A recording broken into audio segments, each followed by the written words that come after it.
নমস্কার বন্ধুরা, সব সময় কিন্তু আপনারা চালের গুঁড়ো দিয়ে চিতই পিঠা খেয়েছেন। এইভাবে একবার সুজি দিয়ে বানিয়ে খেয়ে দেখুন। একবার বানালে বারবার বানাতে চাইবেন। সন্ধ্যা বা সকালে চায়ের আড্ডায় একদমই জমে যাবে। একদম কম সময়ে কম উপকরণে তৈরি করে নেওয়া যায়। তো দেখুন বন্ধুরা, রেসিপিটা তৈরি করার জন্য প্রথমে একটা বাটির মধ্যে 1 কাপ সুজি নিয়ে নিলাম। এখন সেম কাপ মেপে হাফ কাপ ময়দা দিয়ে দিলাম আর স্বাদ অনুযায়ী নুন দিয়ে দিলাম। এখন ভালো করে শুকনো অবস্থায় মিশিয়ে নিচ্ছি। বন্ধুরা, সত্যি বলছি, আপনারা যদি একদিন এই রেসিপিটা তৈরি করেন বারবার বানিয়ে খাবেন। এখন হাফ কাপ দিয়ে দিলাম জল, ভালো করে হ্যান্ড হুইচ দিয়ে মিশিয়ে নিচ্ছি। আপনারা চাইলে কিন্তু হাত দিয়ে বা একটা কাঁটা চামচ দিয়েও ভালো করে জলটা দিয়ে মিশিয়ে নিতে পারেন। আবারও হাফ কাপ জল দিয়ে দিলাম। এখন ভালো করে মিশিয়ে নিচ্ছি। একদম অল্প অল্প করে জলটা দেবেন, কারণ চিতই পিঠার গুলাটা কিন্তু একদম পাতলা হয় না, একটু ঘন করে গুলাটা তৈরি করতে হয়। এখন ভালো করে মিশিয়ে নিলাম, আরও অল্প একটু জল অ্যাড করে দিচ্ছি। এভাবে ভালো করে মিশিয়ে নেবার পর একটা মিক্সি জারের মধ্যে ব্যাটারটা নিয়ে একটু সময় ঘুরিয়ে নেব।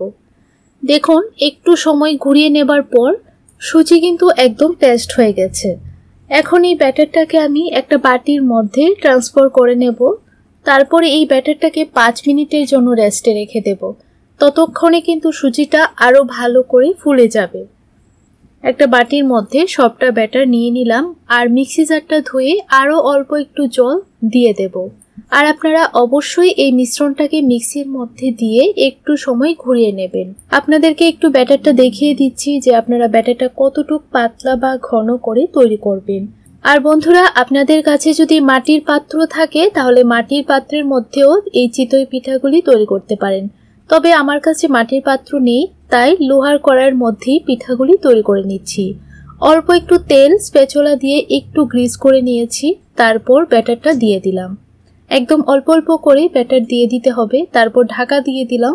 অল্প একটু জল এইভাবে হাত দিয়ে একটু ছড়িয়ে দিয়ে দিলাম। এভাবে একটু জল দিলে পিঠাগুলো খুব সুন্দরভাবে ফুলে উঠবে। এখন আমি আপনাদেরকে 1 থেকে 2 মিনিট পর ঢাকনাটা তুলে দেখিয়ে দিচ্ছি। দেখুন বন্ধুরা, একটা পিঠা কিন্তু আমার তৈরি করা হয়ে গেছে।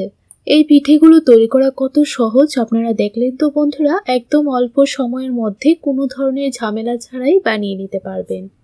একটা পিঠা আমি বানিয়ে নিলাম, একইভাবে সবগুলো পিঠা আমি তৈরি করে নেব। আবারও অল্প একটু ব্যাটার দিয়ে দিলাম। এখন ঢাকা দিয়ে দেব, তারপর সাইড থেকে অল্প একটু জল এইভাবে ছড়িয়ে দেব। এখন 2 মিনিটের জন্য এইভাবেই রেখে দেব। 2 মিনিট পর ঢাকনাটা তুলে নিচ্ছি। দেখুন কত সুন্দরভাবে তৈরি হয়ে গেল আরেকটি পিঠা। একইভাবে সবগুলো পিঠা তৈরি করে গরম গরম চায়ের সঙ্গে পরিবেশন করে নেব। বন্ধুরা, আপনাদের কাছে চিতই পিঠার রেসিপিটি কেমন লাগলো অবশ্যই আমাকে কমেন্ট করে জানাবেন।